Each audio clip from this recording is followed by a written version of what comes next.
How's it going, everybody? This is Alex Caceres, and you're listening to Story of the Fight.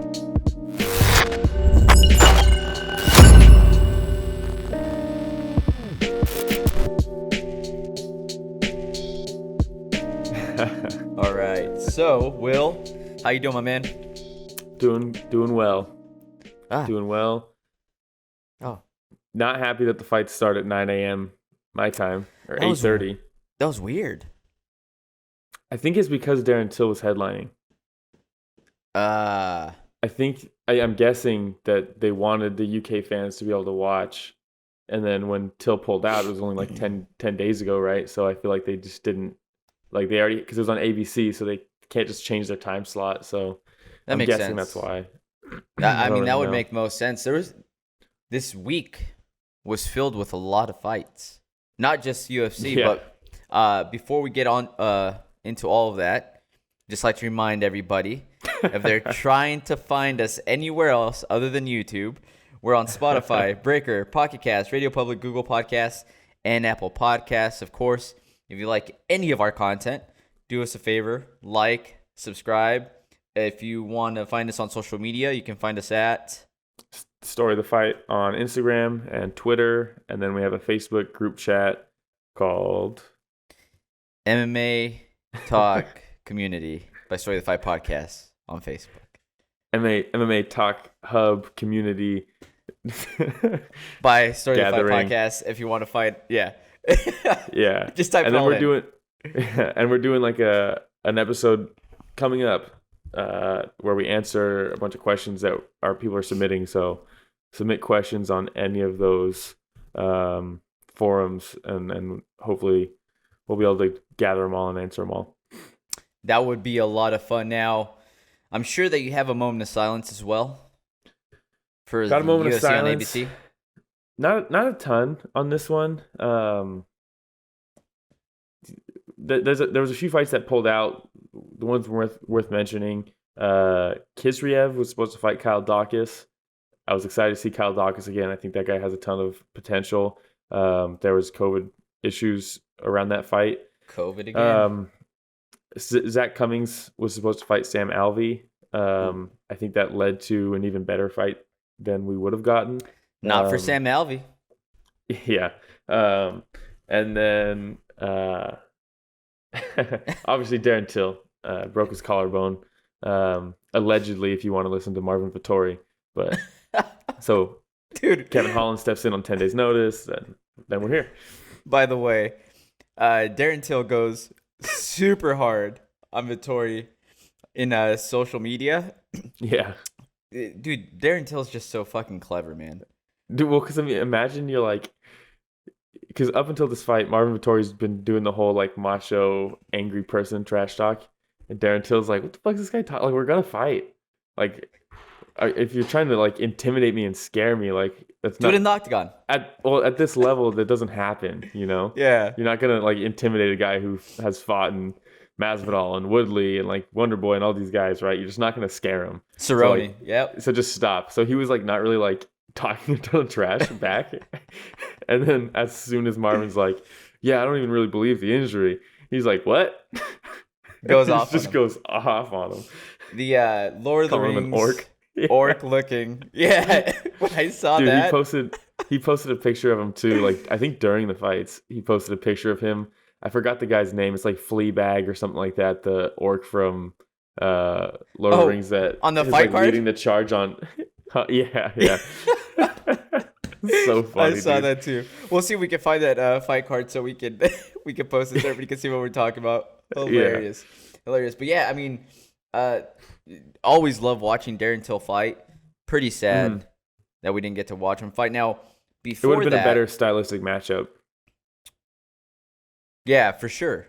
I think so. Before that, we did see Demetrius Johnson fight. Need, while grounded, Will, you've been saying for the longest time, this just needs to be legal. And so is he. And that's exactly what I was going to say. Demetrius Johnson said the exact same thing, and everybody's like, oh, he probably wishes he hadn't said that now. No, probably not. Yeah, probably not. I love how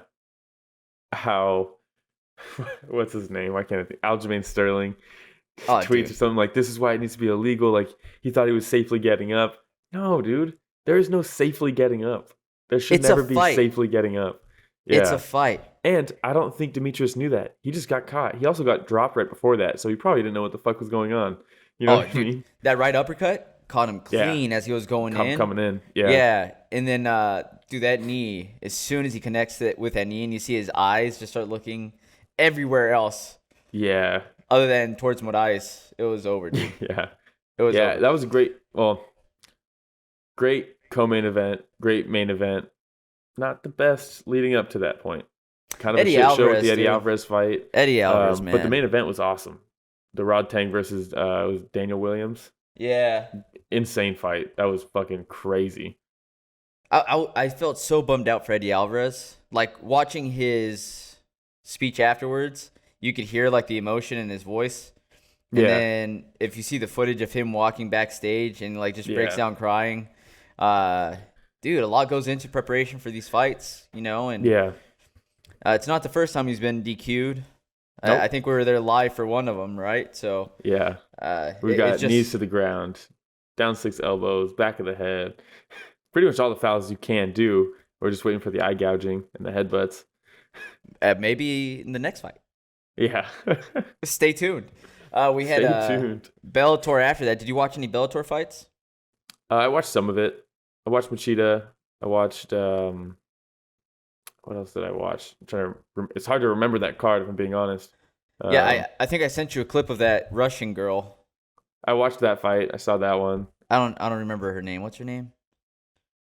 I just remember it was a nasty knockout. Nasty knockout. Diana Afsaragova. Yes, that one. First of all, she's a looker. And then she comes in with that right hand from Russia. Dude, it was a nasty knockout. I watched the Lugo Bell fight. That was a decent fight. Okay. I watched the Talita Nogueira versus Borga fight. Saw that made me stop for a while. Tuned in later for Kasanganay. Okay. That was cool. What'd you think of that fight? Because I didn't watch any of them that were not on YouTube's. Oh, gotcha. Yeah, it was a fun fight. You know, I like Kasanganay a lot. She seems like a nice person. She's gone through like a ton of adversity in her career. So she's a nice lady, as Alan from The Hangover says. That should just be her nickname. Kat, the nice lady Zingano. But it was cool. Man, her grappling is slick, dude. She got that armbar really well. Liz Carmouche, I watched. Ryan Bader versus Machida was exactly how you would expect them to be fighting at this point in their careers. Yeah. It was whatever. Yeah. I was really excited to see that fight. Were you? Yeah, like 5 years ago. Yeah, there you go. Not even 5, dude. Let's be honest. Yeah, that's true. Even 5 years ago. Very true. All right, which brought us to the UFC, the creme de la creme, as George likes to say. The creme de la creme. Yeah, so I love this card, by the way. This card was so much fun. Dude. It was a fun card. Now, Holland versus Vettori. We're now starting off with the main events and working our way back. Mm-hmm. Man, and there's no secret anymore on how to beat Holland. Well, it's not just that. There's so many factors, right? I don't think Holland's a 185er. No, I don't think he is. I'd like to see him start working with a nutritionist and figure out, hey, are we bulking up or are we gonna just do this gnarly cut for welterweight? Because I think for the Brunson fight he weighed in at like 183 or something like that, and like he's weighed in under 185 multiple times. I believe he started his career off at 170. Yeah, he's kind of he's flip-flopped a little bit. He just doesn't like weight cutting. Yeah, which, I mean, unless you're going to get matched up with strikers, you need to be, you know? Clearly, these last 2 fights, he's just not strong enough to keep these guys off of him. Showed a little bit better takedown defense. But I think it's 2 things. First being that I do think he's too small for the weight class right now. Especially at this level, when you're fighting guys like Derek Brunson, Marvin Vettori, these like fringe top 5 guys, you're just too small. Second thing is not nearly, obviously, he took this fight on 10 days notice. He fought a few weeks ago. Not enough time to right the wrongs in the Brunson fight, So that being said, fantastic performance by Vettori. Does what he needs to do. But I think he'll have success against wrestlers and things like that in the future. It's just at 170. He had no time to at 170 and potentially at 185 if he bulks up a little bit, maybe, because he showed already in just a few weeks much better takedown defense against Marvin Vettori. Granted, Vettori's not the wrestler that Derek Brunson is in the slightest, but he had some success early on. I mean, I'm taking a look at the top 10 right now, which I don't think he's going to be ranked in the top 10 after this fight. Probably not. But I think a really good matchup for him would have been like a Uriah Hall. Fantastic fight. Fantastic matchup. But then I see like a Calvin Gastelum, Jack Hermanson, Jerry Cannonier, all of them, which I think would be able to do the exact same thing that Vettori did, exact same thing that Brunson did. So looking at the rest of the top 10 in 185, I just don't see it happening for. Yeah. And I love Kevin Holland. Yeah. So when I talked about everybody keeping their same energy with Kevin Holland, what I'm talking about is liking the shit talking, his personality in there, the antics. Yeah, keep the same energy with that because it's fun to watch either way, win or lose. Mm-hmm. So right now, when I'm talking about not being able to see Kevin Holland in the top 10 do work, it's just stylistically from what we've seen in the last two fights, it's going to continue being copycat performances from these top 10 fighters until he shows, if you're coming in for, if you're shooting on me, you're going to be met with a knee, you're going to be met with an uppercut, you're going to be met with something else other than, he showed higher urgency for sure. I mean, he outstruck him. He did. Dude, on the feet, he was landing some shots on Vettori. Yeah, and that's always the case, right? We said the same thing with Brunson. If you took a look at the Brunson fight especially, if you scored it just on damage, Holland wins that fight. Obviously, that's not how the scoring works at all, and even it shouldn't with the pumps of the year, dude. Yeah. But you look at, even if he goes to welterweight, you look at the top of welterweight, Kamaru Usman, yes, Colby Covington, yes. You know what I mean? My thing Damian with that Maia, though Magny. is he's gonna come in the bigger man. I think. Yeah, it would help. And I think honestly, that'll help. I don't think he's bigger than Usman. Usman's a big boy. Usman's gigantic. Usman's a big boy. But outside of gigantic. that, again, taking a look at the Jorge Masvidals, those are fun fights. Wonder Boy Thompson, Vicente Luque. So when you look at it, Masvidal, Luque, Jeff Neal, Jin Lang, Bilal Muhammad, those fights are very fun for him. Yeah. But you look at Usman, Covington, Burns. I think Leon is too sharp and technical. Same thing with Thompson. But Chiesa, Maia, Magny, all those guys, I think they pressure, and he doesn't get the space that he needs. Unless he can right some of those wrong, which he can. Obviously, people can get better takedown defense, Yeah, absolutely. It's not like and again, he's a he lost showed cause. more urgency. He showed more urgency in this fight. He was battling for the underhooks a lot more than what we saw. He wasn't just accepting the takedown. Even when on his back, he seemed to scramble a little bit more.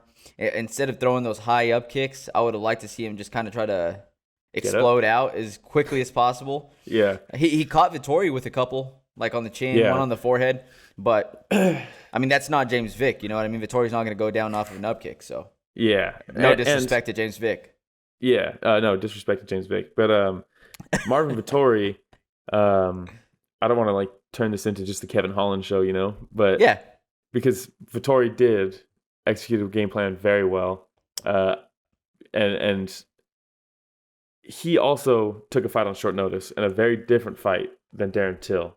I don't think the game plan would have been the same against Till. It would have been a much different fight. So, and when you're at that level and you're game planning for Darren Till, that's a very specific game plan Chill's a very, very like highly esteemed opponent, right? That you have to really focus and work on, and then to have that switch up and still come out and be dominant is impressive. Granted, Kevin Holland wasn't training for this, all that kind of stuff. But props to Vettori also.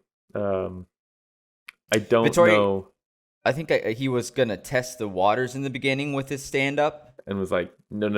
And after a couple of the 1-2s, Holland did a really good job keeping the distance with the leg kicks. Mm-hmm. Yeah. And you could see Vettori was just kind of seeing what he can get in. And then after a while, I was like, oh, now you know what? That game plan we talked about, let me just take him down real quick. Hey, you take the path of least resistance, especially when you're ranked 6 and you're maybe 1 or 2 fights away from a title shot. If he came out and starched Holland, they honestly...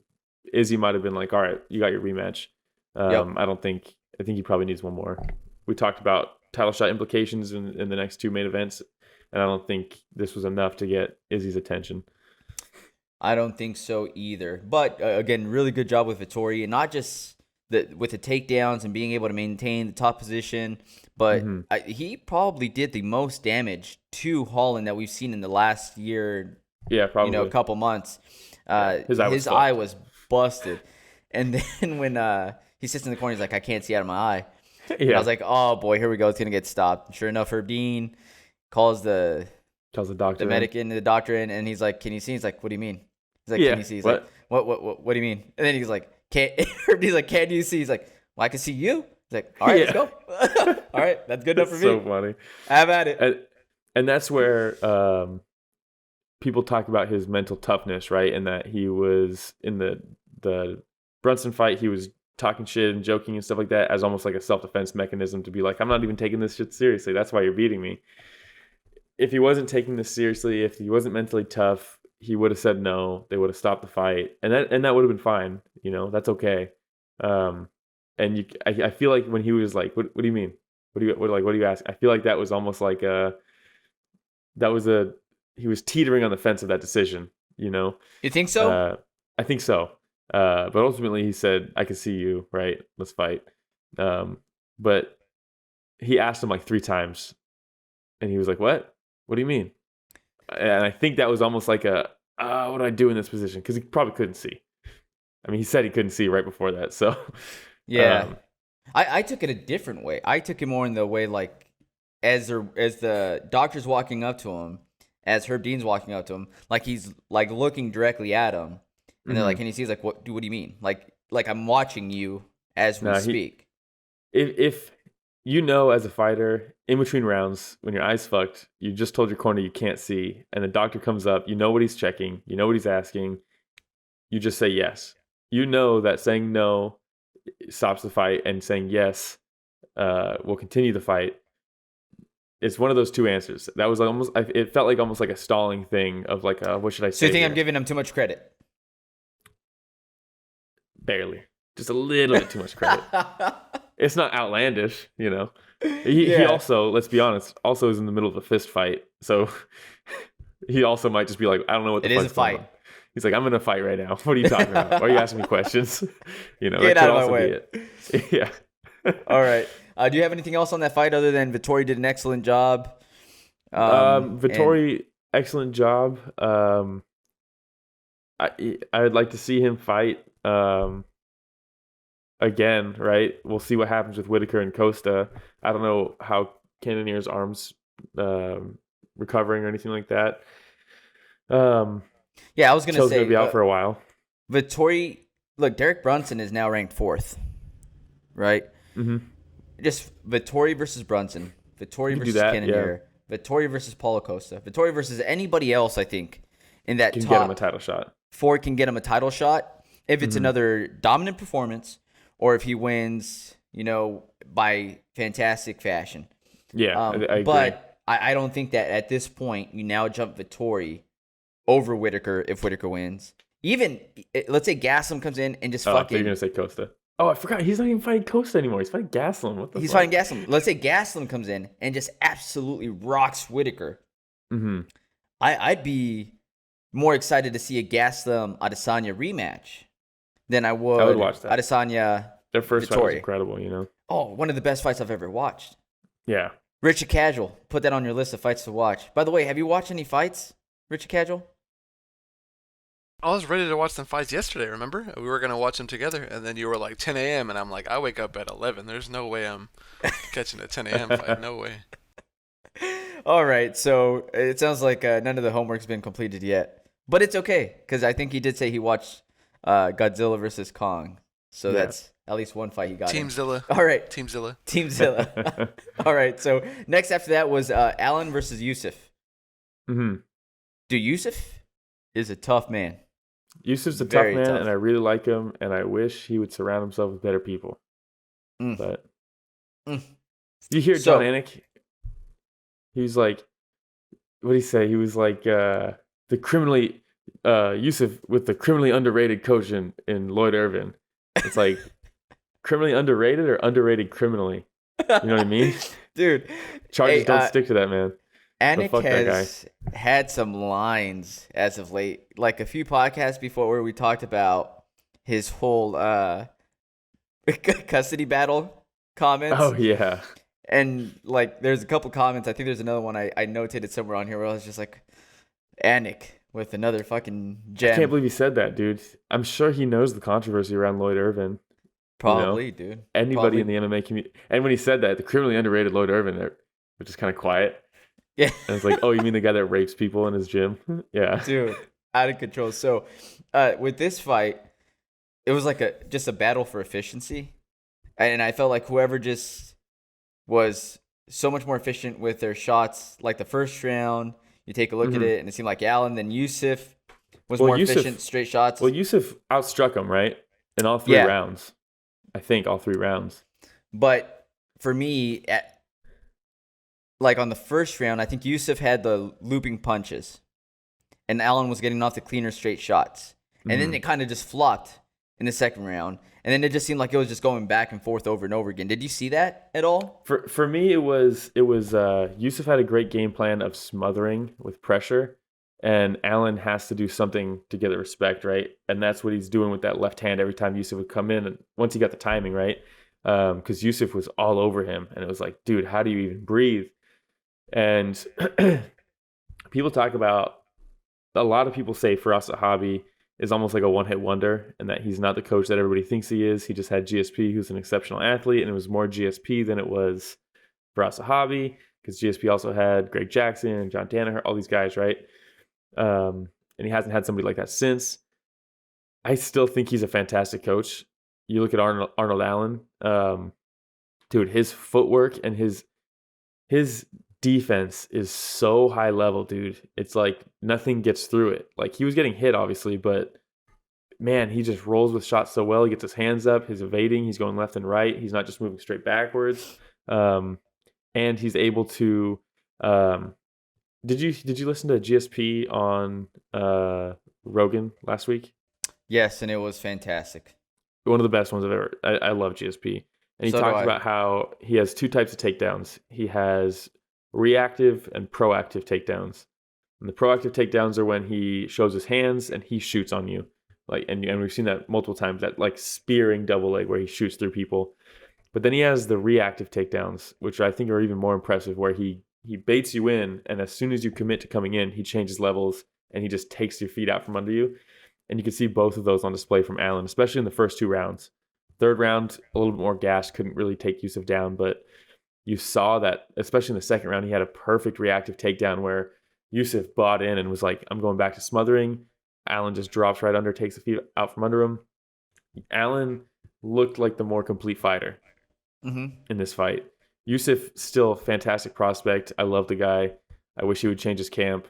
But I'm never going to root for him because of that. But Arnold Allen just showcased like why he's a top prospect, you know? I mean, he looked phenomenal. I mean, he dropped him in the first, dropped him in the second, and then just did what he needed to do in the third. You could say to survive, right? But also just to nullify, you know? There's nothing wrong with that. There's nothing wrong with nullifying when you dropped a guy twice. He couldn't get the finish, but I think that's more of a testament to Yusuff more so than Allen. I don't know. I think I was so impressed with Allen because And I was more impressed with Allen because I was so impressed with Yusuff. The fact that he had the success that he had against someone like Yusuff was so impressive to me, you know? Yeah. And Yusuff only fallen to 11-2, so that's only a second loss. Mm-hmm. He's young. And Arnold Allen, man, 17-1. Do you remember what they said his win streak was? I'm not sure, but I know he's undefeated in the UFC, right? 2, 3, 4, 5, 6, 7, 8, his last loss was in 2014. 10 fight win streak for he hasn't lost Arnold a fight Allen. in 7 years, dude. Man. And I liked what Dominic Cruz said at the end of the fight when they were clinched up against the fence. And he was like, I love when these two prospects like this fight each other because we haven't really seen them tested, and we've just seen them test each other more than they've been tested in their whole careers. And it was so cool because that's what you look for, right, in a prospect. When we've seen the flashy kicks, we've seen the knockouts, we've seen the good footwork and stuff like that from both of these guys, but we haven't really seen them hit that brick wall and see what they do with it, you know? So it was a fantastic fight. I love this fight. It was a really good fight. So before that, we had Julian Marquez and smiling Sam Alvey. Yeah. So talk about swinging and banging, man. Talk about so much. Julian Marquez is a weirdow, man. He's a weirdo. He's such an oddball, man. And the walkout music. Did you watch the walkouts?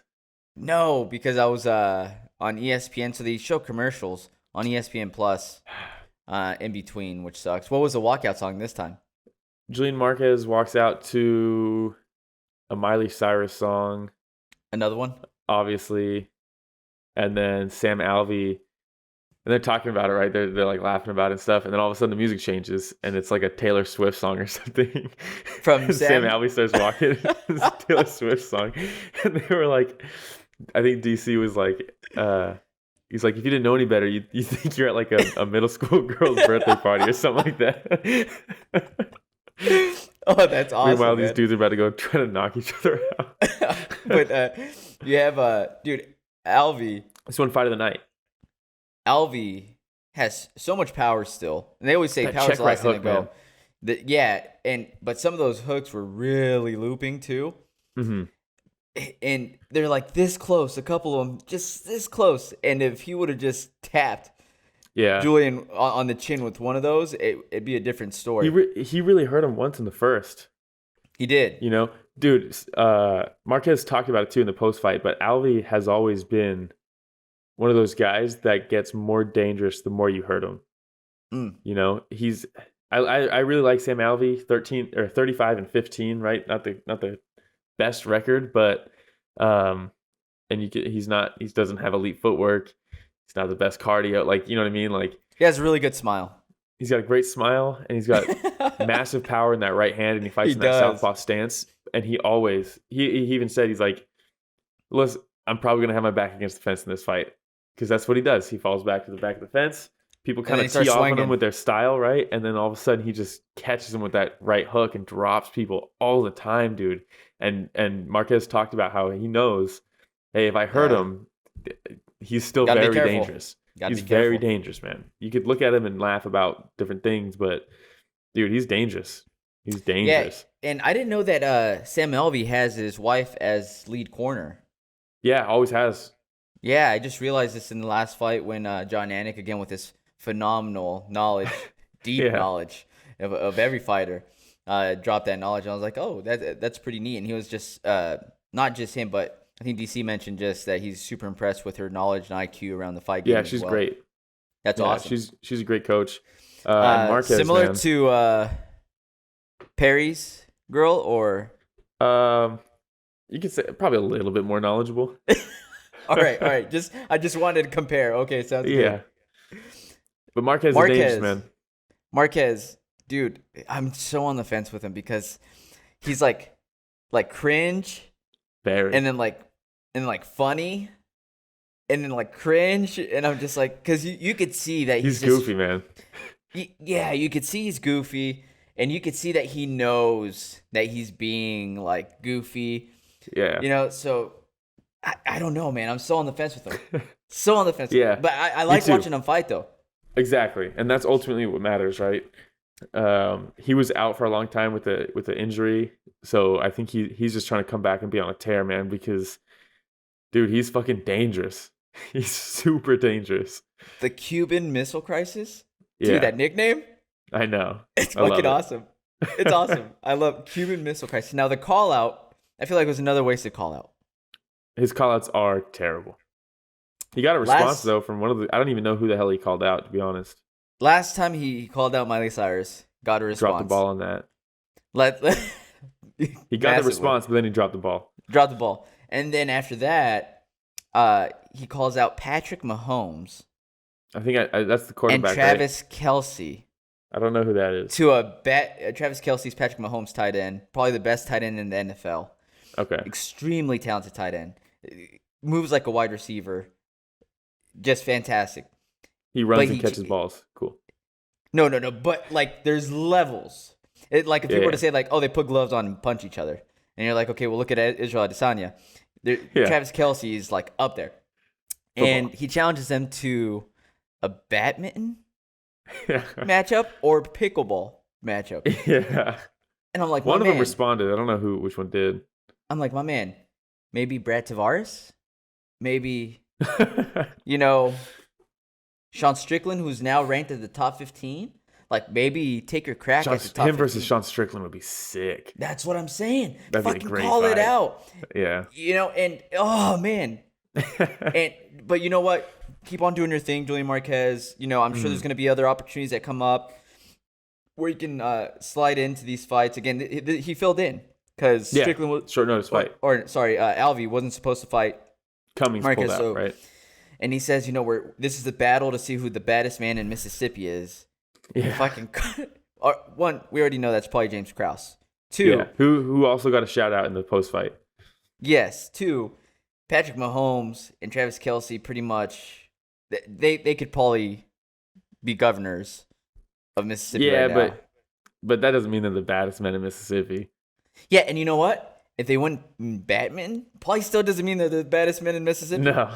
Pickleball, same thing. Yeah. Come on. Let's find something different. Julian Marquez, ways to call out, but I love watching you fight, Julian Marquez. Absolutely Definitely. love watching you fight. Very skillful. We'll never miss a fight. Never. Next. Also, should not have won fight of the night. Let's just be real. Another one we will talk about later on here. Probably should have won. I would have even given Arnold Allen versus Yusuff fight of the night over this one, to be honest. Ooh, really? Yeah. Awesome fight, dude. It's a little more technical, right? We had two knockdowns. Between the Yusuff and the Alvey fight and Marquez fight, that one's really close for me. Personally, I would probably given it to Bahamondes and Makdessi for fight of the night. Yeah, they obviously deserved it, yeah. But that was a fucking banger. Before we get there, though. Yeah. We got Dern versus Nunes, formerly known as Nina Ansaroff. Also, with the name change, might be one of the best names in the UFC. Nina Nunes? Nina Nunes? I mean... Sounds like one word. Li Jingliang? Song Yadong? Song Yadong's a good one, yeah. I mean, we got some other really good ones, man. That one's Nunes? good.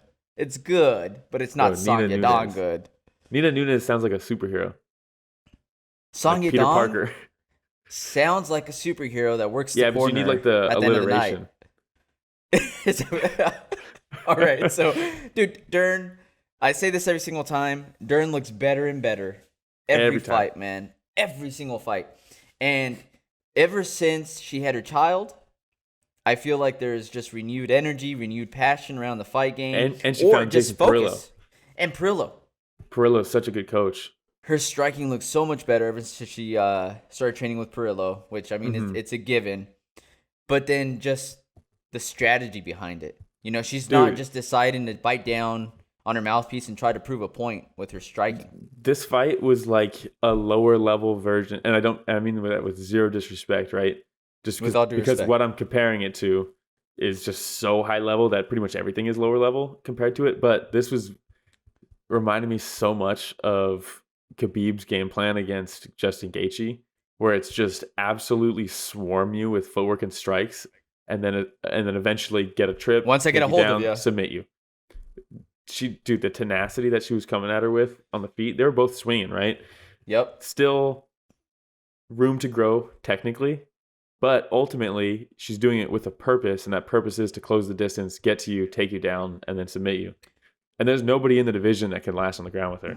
But even then, like when she rushed in, head down, swinging rock on a rope. Yeah, but she caught Nina. She caught her with a couple shots right to the cheek and the chin, and I was like, oh, and shit. Nina caught her a couple times. Nina caught her a couple times too. But we've seen now that Dern has a pretty good chin on her, dude. She's taken some shots in a few of her fights. That Brazilian chin, man. Yeah. That Brazilian chin. And when I take a look at the top, Nina Nunes being ranked 5th going into this fight. So it just makes me wonder, like, how much is Dern going to be moving up? So if she just, let's say, passes Nina Nunes and lands on 5th, then we still have Carla Esparza, Xiaonan. That's the fight that I one. want to see. Yan Xiaonan. And I think she said that too, right?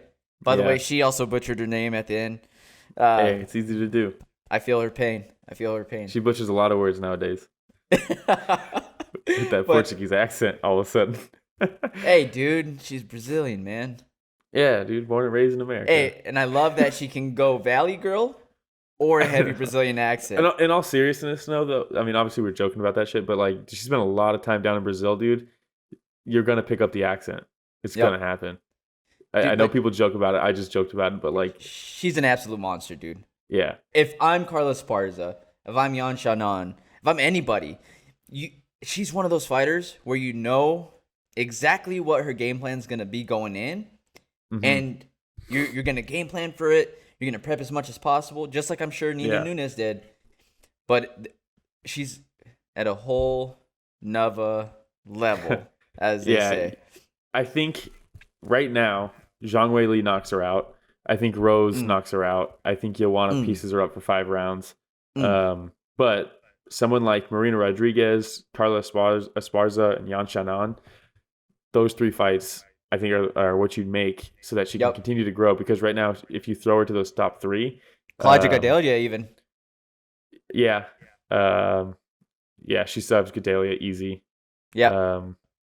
But I mean, now it's off to the races, right? She just kind of threw herself into the top of the division with that one. Because the reality is, dude, like, she could beat any of those. Anybody on the roster. You talk about how, like, Francis Ngannou has the great equalizer, right? Where no matter who he fights, even if he's getting outclassed, all it takes is that one shot. Dude, if Mackenzie Dern takes you to the ground, I don't think people really realize, like, everybody knows she's really good, right? But she's probably the best grappler in the UFC. Not named Khabib. Well, Khabib's retired. Hey, don't tell that to Dana White, bro. Dana knows now. He's finally conceded. No, but when we think about, like, even like recent is what I'm saying. You know, for me in my head, in my mind, you have Khabib Nurmagomedov, then you have Mackenzie Dern, then you have like a Damian Maia, and then you know what I mean. But Mackenzie Dern is up there, man. She is up there. Not only up there, but as of active fighters, I think the best. Dude, she beat Gabby Garcia. That's crazy. Gabby Garcia is like, what, 225? If anybody listening to this doesn't know who Gabby Garcia is, look up Gabby Garcia. Pause this if you want to. Go look up Gabby Garcia, then come back so you can see exactly what we're talking about. Yeah, and remember that not only like physically her attributes, but also very good at jiu-jitsu, Gabby Garcia. And Mackenzie beat her. But, dude, she's arguably the greatest jiu-jitsu. Okay. Brian Ortega? No, not even close. Okay. Dang. Dude, Mackenzie Dern is arguably the best female jiu-jitsu practitioner of all time. Not even just in MMA, just completely. And you could there's a few arguments to be made there, but you could say that nobody in the UFC, even at like 135, can survive. I mean, she beats every single person, every female on the roster. She beats them all on the ground. I mean, I'm looking through the list right now. Looking through the list right now, and it's I don't see anybody. Dude, in the UFC, not one female is even close to her on the ground. No. On the ground, right? important distinction. Like I said, Joanna, Rose, Zhang Weili, I think all beat her handedly standing up. They just understand distance management. They're going to see right through that striking. They'll pick her apart, keep her away, probably knock her out. But on the ground, nobody comes close. Yeah, and dude, I agree with you 100%. You know, let's not throw her in with a top 3 right now. Yeah, not yet. Not yet. And then I really think, though, after a fight against the Carla Esparza, after Yan Xiaonan, after, you know, man, do I want to see her against Marina Rodriguez? Again, Claudia Gadelha, she's a no-name, somebody that's been in the game for a while. You know, might put up a little bit more of a fight. Who knows? Dissension. But if we're trying to build up Mackenzie Dern, you're right. That'd be a good build-up fight. Record, yeah. You know what I mean? Michelle Waterson, even. Did she skip, like, with this fight? Yeah, she skipped. She skipped Tisha Torres, Amanda Ribas, Michelle Waterson, Claudia Gadelha. Dude. Well, she fought Ribas, right? Yeah, did she lose to Ribas? Let's see. I want to say that's her one did. loss. Her one loss. Yeah. Yeah. But I mean, again, we put her up against Ribas for her to avenge her one loss, and I think it's going to be a lot different. Probably, yeah. Very impressed. Mackenzie Dern won the battle for the mommest woman in the planet, and then, let's be real, mommest woman in the planet, probably another Nunes. Yeah. Amanda Nunes. Dude, how tough must that be? If you're Amanda Nunes and you're sitting in that watching in the corner, watching your wife lose, and you're probably thinking like, dude, I'll fuck this girl up right now. Yeah. You know what I mean? But Nina Nunes, Amanda Nunes, they all took a picture together after the fight. Respectful fighters, dude. Respectful fighters. That's what you love to see. Mm-hmm. You know, with you have Mackenzie Dern, her dad, Perillo, and then Amanda and Nina, and they all get together and they take that picture. Dude, just ultimate respect, man. Definitely. Ultimate respect. And I think when you get subbed by someone, you can really just give that respect.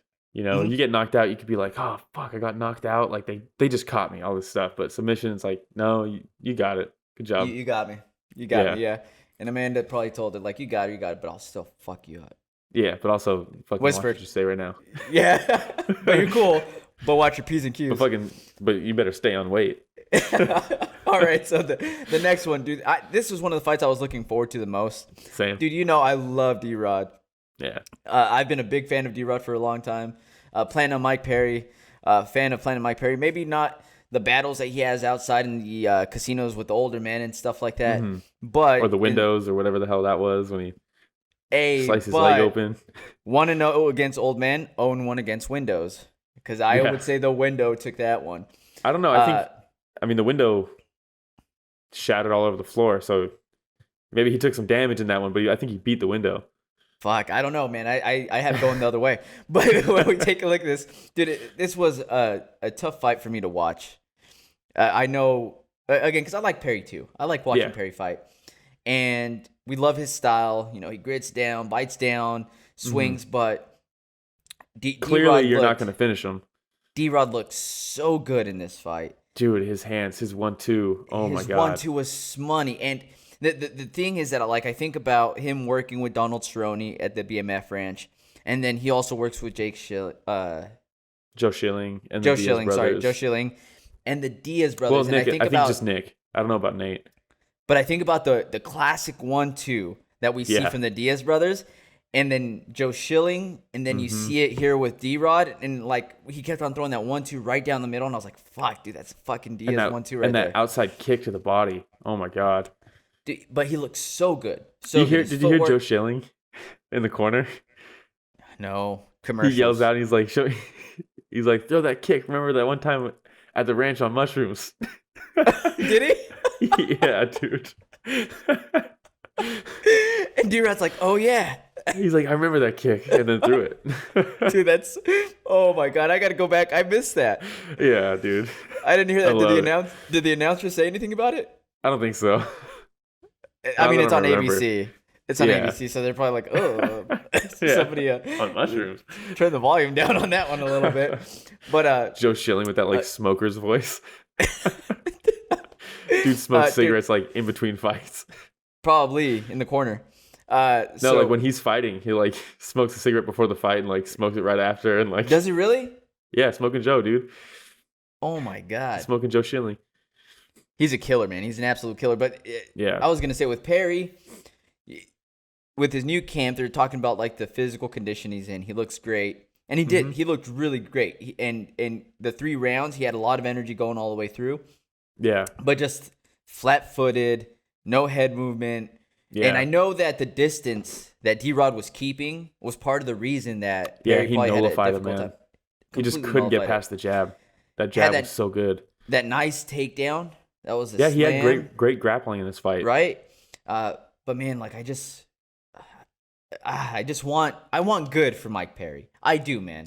I don't want, because that story, and I mean this with all respect, right? But like you look at that kind of a situation with him, and it's just feels like it's constantly on the verge of becoming an absolute train wreck. I don't want that. That's why I want good for him. Yeah. Now going into this, I was excited for the fight because I knew it was going to be an exciting fight. I knew it was going to be a good fight. Yeah. I knew it was going to be when they announced this, I was like, oh matchup. shit. Yeah, I was like, that's the one. Mm-hmm. But again, being a big fan of D-Rod, being a fan of Mike Perry, and like I really, really wanted D-Rod to win. Like going into this, I wanted D-Rod to put on a display, and he did. And he did. But at the same time, like I'm thinking, like, what's this going to do for Perry's mental state? Yeah, because that's what I'm really scared of. This is almost like when Francis beat Stipe, we talked about how, at least for me personally, when I like 2 fighters a lot, like this fight, I like both these guys a lot, I always seem to end up more bummed out for the loser than I am happy for the winner. Yeah. And I don't know if that's necessarily the case here, but this one is one of those bittersweet ones, you know? Yeah. I wouldn't say that because I felt that way for Stipe. I felt that way for Stipe. The level's not the same on this one. Yeah. But there is some bitter to it. I'm really excited for D-Rod. Like, same. I'm on that D-Rod train. I'm on the D-Rod train. I fucking love D-Rod. Well, I love what he represents. We've been talking about him since the Contender fight, right? Yep. When he didn't even get the contract. But so we've seen this in him, and this is kind of one of those coming out parties where people are going to watch this fight, even if they don't know who he is, they're going to watch it because of Mike Perry, and then you put out this kind of a showcase on him, and now people know who he is, you know, which is awesome. Yep. I mean, he reminds me of some of the dudes back home. You know what I mean? Yeah. He's got the 1986 here, Rodriguez in the back, the fucking smile now, cry later on his calf. You know what I mean? Yeah. So I'm like, oh, dude, this guy reminds me of home. That's probably why I like him so much. Plus he puts on banger performances, dude. Every fight's been exciting. Yeah. Every fight's been exciting with D-Rod so far. At he least that we've watched. He should be undefeated in the UFC. Should be. He has his 1 loss to Dalby. That's right. And I had D-Rod winning. Maybe a little biased, but I feel like I'm not the only one that had D-Rod winning that fight. I had him winning that fight. See? That's 2 for 2. Dude, that's all we need. Yeah. I'm convinced he won that fight now. Call the Athletic Commission. We'll see what's next for D-Rod at 170. Now it can kind of be off to the races, though, honestly, with D-Rod. At this point, he's got that big name. Perry's a big name. You know, I wouldn't say he's the best fighter at 170, but his stock has diminished, right? But like you said, big name. People watch this fight. And you know, I'm just again hoping Perry comes out of this wanting to get back in the gym. Did you see his post? Did I send you that? No. Hold on. Oh no. Hold on. Keep talking. Darren Till said that he wants to fly him out and train him. Oh, really? And he can join his gym and shit. Yeah. So that's awesome. He posts a picture of him and Vettori. I think it's a screenshot from Vettori's story of them two in like a hotel, and they're holding a baby. They're smiling, and she said, "You are the strongest man to go in that octagon and do what you do. It's only up from here. We love you, Daddy." And he posted that after the fight. And the caption is, "I used to be great. I don't know what happened. I have 1 fight left on my contract. I'll train hard. I'll give it all for my family. Whatever I have to do to give them a better life, I'll bleed every day for them if I have to." Ugh. Dude, like, and again, I want good for Perry, man. Yeah. I really do. You know, he's shown glimpses in that octagon. He's an exciting fighter. He's too tough for his own good. Yeah. He knows he can bite down on the mouthpiece, walk towards you, eat Swing one of and bang. yours, and he's going to give you one of his. And he has so much confidence that his is going to be harder. Yeah. But, dude, as you start fighting these up-and-coming fighters like a D-Rod, you start fighting some other folks that have just a really good skill set around their footwork. And because that's only going to work. Man. That's only going to work if someone bites on that, like, invitation to brawl. Whereas in this one, D-Rod just kept him away technically. I don't know how he didn't put him out. Dude, the jab? His jab looked fantastic. Dude, and then that straight behind it is just snapping his head back. His nose is busted again. His eyes swollen on this side. Like, dude, he was getting cracked. That he fit in that fight. If D-Rod lands those hits on other fighters, he's putting him out. Yep. You know, Mike Perry's just too tough. 100%. His nose was like, whoop, right away. Yeah, like, I think, and it's gonna be probably every fight after that Luque fight. I mean, he's probably not gonna fix it anymore up until he retires, more than likely. But man, I didn't see that post. That's heartbreaking. And Till and Perry have the weirdest relationship in history. I know, dude. It's like they love each other and they fucking hate each other at the exact same time. But there's this mutual respect. Well, I think when it started, it was kind of like a competitive kind of rivalry thing. They got a little heated. And at this point, I think Darren Till just kind of sees it as like our paths aren't going to cross at this point. You know, like it's just not. Let me help this dude out. Yeah. Did you ever watch that video where he asks him if he wants to go spar? Yeah. And Till's like, "You want to go to the spa?" And he goes, "Yeah, let's go spar." He goes, "Okay, yeah. Do you know one around here?" He's like, "No, spar. Like, let's fight." And he goes, "Oh, dude, I love that video. It's so funny, dude. Just a couple clowns, man. But D-Rod, you know, if there's anybody else I would really want to get on this podcast, like D-Rod's up there for me. Yeah, definitely. Hopefully one day, D-Rod. All right. After that, I believe we start getting into the undercard, right? The prelims, right? We go Splecki versus Jim Miller. Not the greatest fight. You know, it was, a lot of just staying in guard. Yeah. Not much happening. Okay, and then if it were a pride fight, there'd be some yellow cards. Left and right? Yeah, just tossing them out. Just throwing yellow cards at the fight. Yeah. Oh, dude, that's funny. It's like one of those like things at like an arcade, like skee ball or something, just punching out tickets, but it's just nonstop. Yellow card. Oh, dude, that'd be awesome. Like if they have like a little hip printer and it just like prints out yellow cards over and over again. Constantly going. Yeah. So we have Holtzman versus Gamrot before that.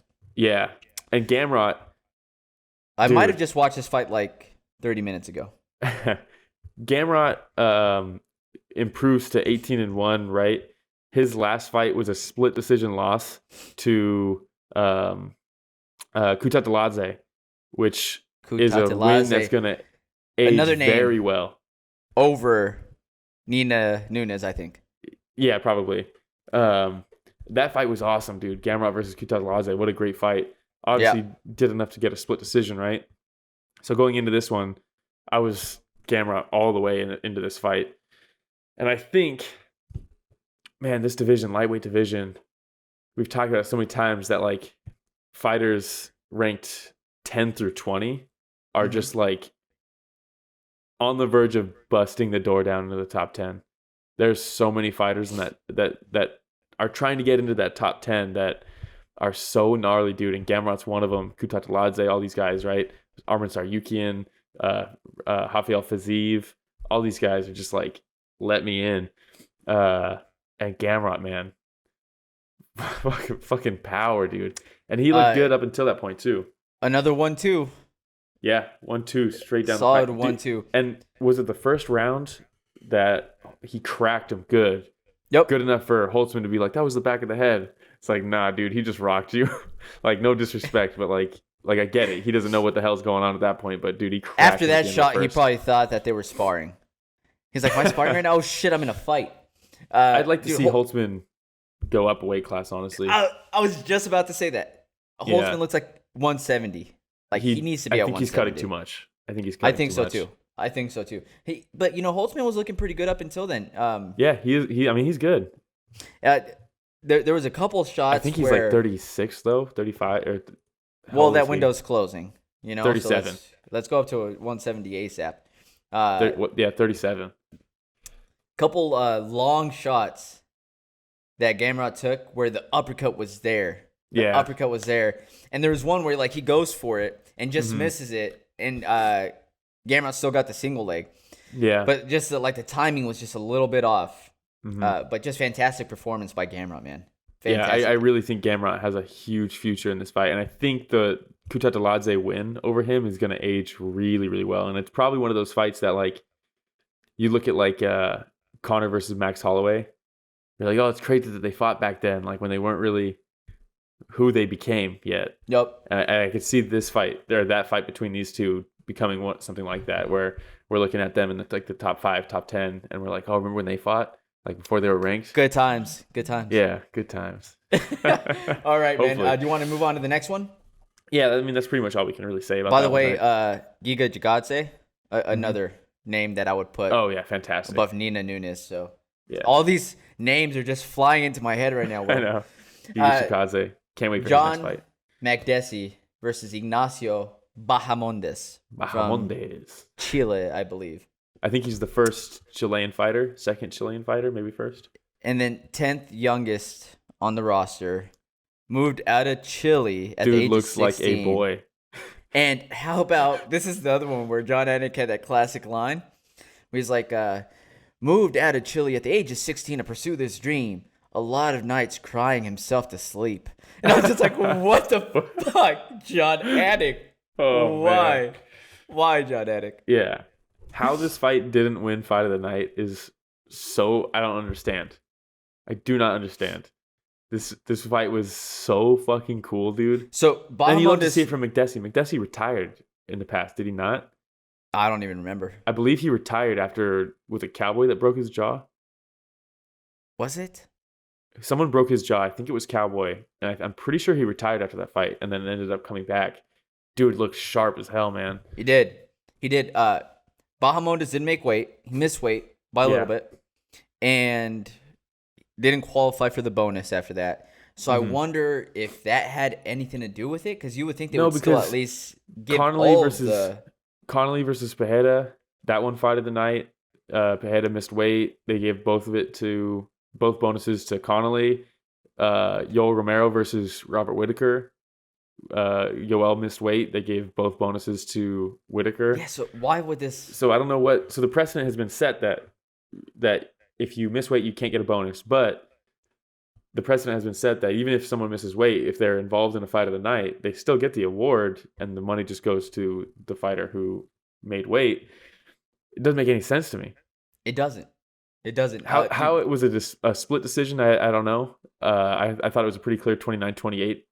So did Makdessi. So did I. And I thought Bahamondes is a really good prospect. I'm really excited to see him learn from this fight. Mm-hmm. We talked about how you look at the flashy kicks and the volume and the creative striking and stuff from somebody, and they look like a world beater. How do they deal with adversity? This dude can deal with adversity. After the first round, I was shots in that first round. After that first round, I was like, okay, well, the finish is coming. Nope. And then he ended up, I think, winning. Either I scored him winning the third round, I think. Maybe the second, but I think it was the third round. What a fucking fight, dude. It was just fucking crazy, man. That first round, Makdessi was just putting it all on him. And Bahamondes has some things to learn from this fight, for sure. Makdessi just did a great job of getting inside and landing just short shots. Nothing crazy, nothing looping. He was quick to the punch, and was kind of slipping and ripping pretty much a lot of the stuff he was throwing, especially early in the fight. Mm-hmm. At first, it kind of looked like Bahamondes was going to keep him at bay with his kicks and his long jab and all that stuff. His 1-2s, his straight punches were really good. He was keeping Makdessi away. And as soon as Makdessi caught him that first time, it was like, oh, here we go. And it was just a waterfall of strikes from Makdessi. Dude, a lot of people would have gone down from the strikes in that first round, man. He is tough as nails. And he's only 23 years old. Yeah. This guy, which probably has a lot to do with the fact that he could survive it. True. Yeah. True. That CTE hasn't built up yet. Yeah. But it's starting. Dude, he's been fighting for a long time. Yeah. They were saying that he's a kickboxing champion at the age of 14 in Chile. At the age of 14. Yeah, but how much does that mean though? Yeah, well, I don't know, but that's what I'm saying. Like he's been taking some doing shots. It. Yeah. He's been doing it at a competitive level since the age of 14, apparently. So, true. You know, so he's taking some shots, but still, I mean, this guy's super tough. That first round where he came out mixing up the strikes really well, being aggressive, you know, and he kind of kept Makdessi on his heel for a little bit. I think he almost relied on his offense to be his defense a little too much. Too much, you know? When you get I had the first round Makdessi, second round Bahamondes, third round Makdessi is what I had. That might be how I had it. I haven't rewatched it or anything like that. I was going to rewatch it this morning. But he came out with urgency because, dude, I thought, like, dude, this kid's going to come out probably still dazed from the shots late in the first round. But he came out with urgency that second round, man. Yeah, and I think, I mean, it was a split decision, right? What did they have? Yeah, 30-27, 29-28 for Makdessi, and then 29-28 for Bahamondes. Gotcha. And they gave...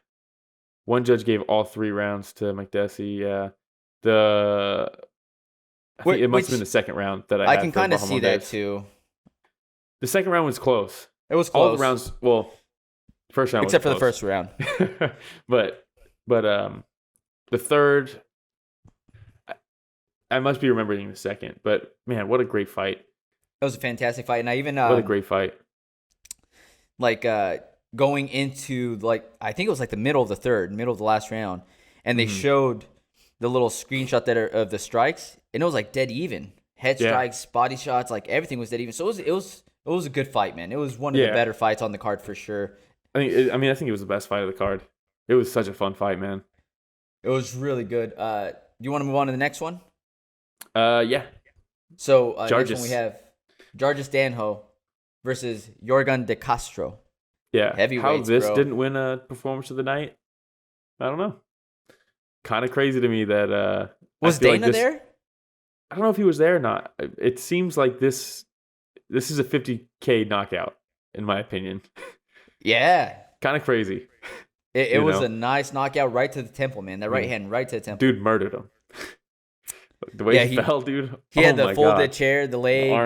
Arm flops over. The one hammer fist.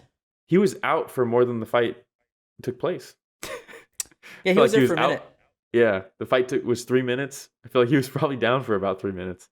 It was. Well, I think that legend has it. Danho was in the middle of his interview, and the Castro was still out on the canvas. Yeah. So I don't know, man. Legend has it. He's still out. Yeah, legend has it. They switched over to a new canvas after this fight, and they just. Well, dude. So this one also my feed in between rounds. It doesn't go to commercial and stuff like that. You can see the walkouts, all that stuff, and.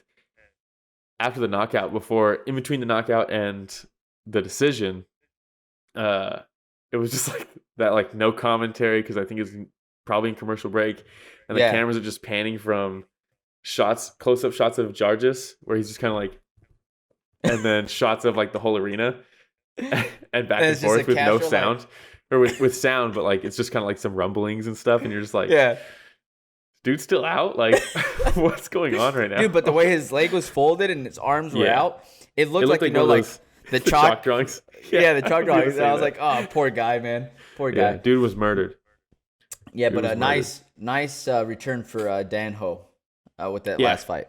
Yeah. Yeah, I just baited him in, bam, over the top. Pretty much, I mean, heavyweights, you know. So what other fights do you want to cover here, Will, going with the rest of the list? Yeah, Jack Shore looked good, stayed undefeated. I think both those guys are prospects. Hunter Azure, not much to really talk about.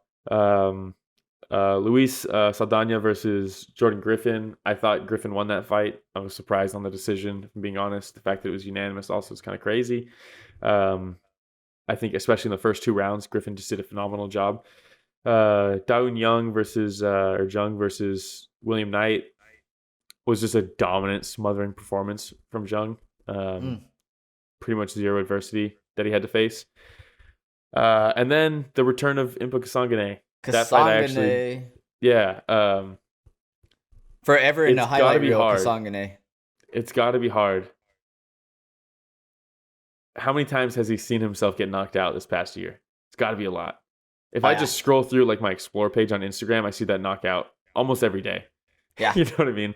So that's got to be hard. Move down to welterweight. No longer fighting at middleweight. I don't know if that's going to be the future for him, but it seems like it should be because he looked so much stronger in this fight. The first round I had him winning it, but it was competitive. But then the second started, and he just ran through him. He cracked him good. From what you showed me there, when he was just grabbing Sasha, you could just see there's a huge difference in power. Yeah. Huge difference in grappling strength. And he was able to just, get him down. Sasha got back up, got him right back down. Dude, he's a strong man as is. Mm-hmm. If he's able to maintain 90% of that power going down to 170, he's going to cause some problems for some folks. Yeah, and also let's not forget, now he's 9-1. His only loss is that knockout, which is just not a fluke knockout, right? But like it was a close fight up until that point. He wasn't getting outclassed. It wasn't like he just got caught with like a standard shot. Yeah. That's not a position that you think you're going to get kicked in the face from. You know what I mean? So like his stock we're probably never going to see Buckley do that again. Let's be real. No. Yeah, it's not going to happen. So it's somewhat safe to say it was kind of a fluke. Yeah. I mean, you could say that. I just don't want to take anything away from Buckley, but I mean, he made it happen. He did it. So props to him. But I'm more saying like on Kasanganay's end. His stock shouldn't go down at all, right? No. I'm still super high on Kasanganay because up until that point, up until that fight, we were super high on him. And I still am, I am as well, man. I like Kasanganay a lot. Now, after this fight, we do have next week Robert Whittaker versus Kelvin Gastelum. Oh, I'm excited for this fight. Yeah, I just rewatched. Remember when they were on Ultimate Fighter and they did the coaches challenge, or they like compete in something, right? And they had to run like 3K or something like that. And Whittaker ends up lapping him as Kelvin is off on the side throwing up. Oh, really? It's so funny, dude. It's like, dude, these guys are elite athletes. You can't, but that's hilarious. So on this 4-fight main card. I believe, we have right? Robert Whittaker, Kelvin Gastelum, Jakar Close versus Jeremy Stevens. So that one was moved up to co-main event. Because last week when we talked about it was a Mearshart that was co-main event. So that got bumped down. What? Yeah. I think I even said, I was like, Jeremy Stevens versus Jakar Close should be the co-main. Either that or the first fight on the main card. You called it. Yeah. You called it. Alexander Romanov versus Juan Espino. Yeah. Fun fight. And I think that's it for the main card. Tracy Cortez getting bumped to the prelim main event. Yeah, so she's going to be the prelim main event. So still some fun fights to watch this upcoming week. This next weekend. Bill Aljo returning against Ricardo Ramos. Super excited about that. Andre Arlovsky? Was that on there the entire time? Yeah, versus Chase Sherman. Huh. He was supposed to fight Parker Porter, right? Yeah, that probably will change, though. Yeah, that's got to change. I had to imagine. Right? Yeah. That's got to change. I mean, I wouldn't be surprised if they move that to be the last fight of the prelims. Yeah, I wouldn't be surprised if that gets bumped to the first fight on the main card. I mean, why not? Yeah. It's a fun fight. All right. Well, they might be looking at Arlovsky's latest fights and how he's more reserved and trying to stay on the outside and almost not point fighting, but just doing what he needs to do, which is, I mean, I would do the same thing if I were him. They might be looking at that and think maybe this is going to be the most exciting. I just think it's rare when you see a heavyweight kick off prelims. Because usually the heavyweights, they kind of toss them in the middle, or, just because it's one-shot power that these heavyweights have, people usually like to see that. I mean, we saw it with De Castro. Legend has it. Castro's still asleep right now. Yeah. But, man. It's cool to see Haqparast in the main event. Haqparast? Yeah. What, is that another name you would put above Nina Nunes? I wouldn't, but he looks exactly like Kelvin Gastelum. Another outside of the top 10 lightweight who's going to be busting the door down. They should put him on the co-main event and then Gastelum on the main event. Yeah. Or they just fight each other. Why not, dude? All right. So, do you have anything else for this week, Will? No, I do not. It was a fun week of fights between a couple Bellator fights that we caught, reminiscing, on the past with these Liz these Carmouche, Kasanganay, crazy. Yeah. Ryan Bader. Lyoto Machida. Yeah, the boy. Then the dime-piece Russian girl that got that crazy knockout. And now, this latest UFC card. So, fun week of fights. That's all you got. That's all I got. We good? All right, awesome. Thanks for listening to this week of Story of the Fight, everybody.